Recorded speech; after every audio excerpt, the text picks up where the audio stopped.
Chapter 1. What is a fairy garden and why would I want one? What exactly is a fairy garden? Fairy gardens are a kind of limitless arena to use your creativity, green thumb, and even organizational skills. What's great about it is that you don't have to be particularly skilled at all. It's something you do for fun.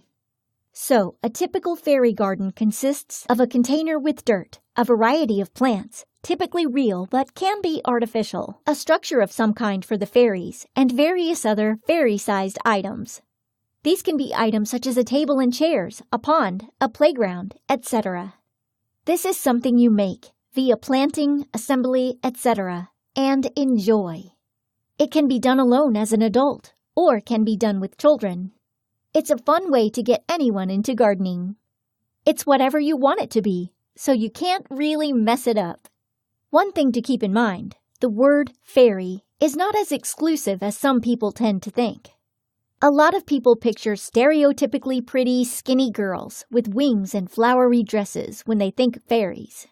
That's great, and there are a lot of fairy gardens like that. But keep in mind, the realm of fairy extends far beyond those beautiful creatures.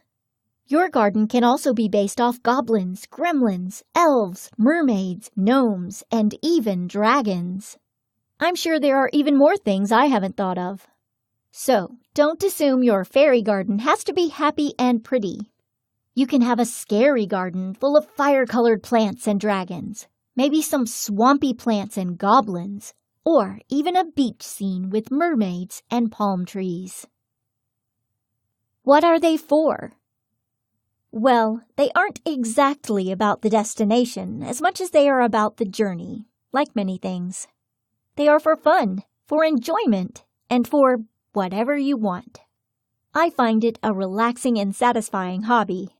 It gets me away from a computer screen and shuts my mind off to all the noise of the outside world. Sometimes my to-do pile gets so high that everything seems like an insurmountable task. For me, that's a good time to gather some items and plants and build a fairy garden.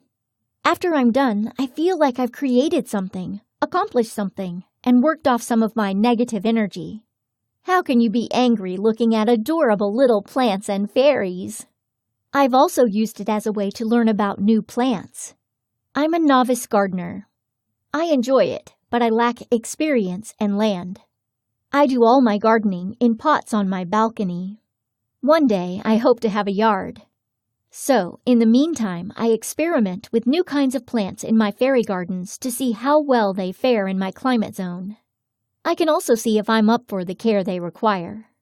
But honestly, the biggest reason to do it is just to have fun and put a little whimsy in your life. We spend so much time doing things that we have to do, tasks that are a means to an end, jobs that we keep just for the paycheck. It's great to sit down and do something that is entirely pointless in the way most people value time. With no expectations, you don't have to be nervous about how it will turn out. You just do fun things that put a smile on your face. And then you can share those things with others to make them smile too. Kids love fairy gardens. This is a great thing. Getting a child's attention on something that doesn't have a screen or Wi-Fi capabilities can be a gift to you and them. It's a great way to bond with a child in your life and to introduce them to the world of nature and gardening. Help them understand how if they plan and plot out the fairy garden, it can be a wonderful display exactly how they want it to be. They can fit the most things in it. Or let them run wild and cram it full of fairies and mini farm animals and realize, at the end, they only put in one plant. Either way, they learn from the process and have fun doing it. So, in summary, here is a list of a few things that fairy gardens are for. Fun. Relaxing, clearing your mind. Learning about gardening. Teaching children, gardening, planning, etc. Experimenting with nature. Grounding yourself. Who are they for? The easy answer to this is anyone and everyone. The obvious answer is women. Fairy gardens are definitely most popular among women and girls. One of the things I want to do is break that idea that fairy gardens are girly. One of the reasons it's mostly women that do it is because that's who it's marketed to. My mom would often build fairy gardens with my niece, and my nephew would look on interested. But he didn't want to build them because they were for girls. That's where I got my first thought to build dragon and dinosaur fairy gardens.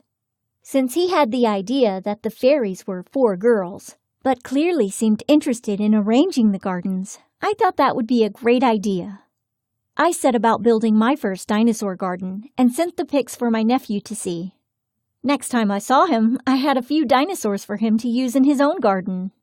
My mother and I may have got a bit obsessed with the fairy gardens.